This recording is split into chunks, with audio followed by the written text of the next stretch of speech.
казактын жүректен аяулы жері бола ма?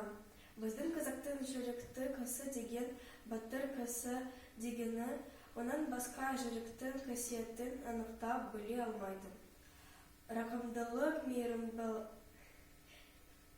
мейірімбандылық артырлы істе адам баласын өз бауырым деп езіне ойлағай, оларға да болса игі еді демек. Бұлар жүрек ісі. Антықтық та жүректің ісі. Тыл жүректі айытына көнсе жалған шықпайды. Алмадың тылсы алса жүрек ұмыт қалды. Қазақстан жүректісі матауға сымайды. Айтқанда көшін оғадыда адасқан. Көптен атының басын бұрып алуға жараған.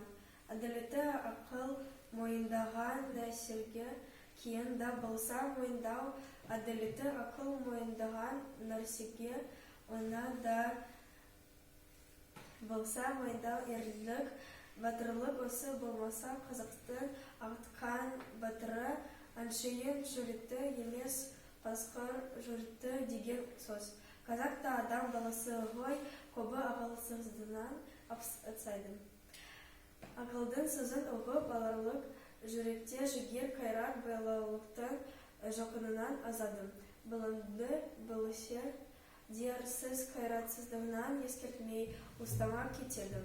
Жаманшылыққа бір елігіп кеткен соң бұғы жерін алып кетерлік қайрат Қазақта кем болсын. Осы жұрттың көбінің айтып жүрген мықты жігіт, ер жігіт болсын жігіт деп ат қойып жүрген. Кеңселінің бары пәселге жаманшылыққа елірлік үшін бірін-бірін айда батырлап қыздырып алады да артын ойлайлап ағылсыны сөздері. Әйтпесе құдайға терісіздіктен не ар мен ұйтағыға терісіздіктен сылынып бойын жиып ала алмаған кісім үнемі жаманшылыққа мақтанға салылып, өз бойын өзі ұрын тексермей кеткен кісі тауыр жігіт түгіл айлы адам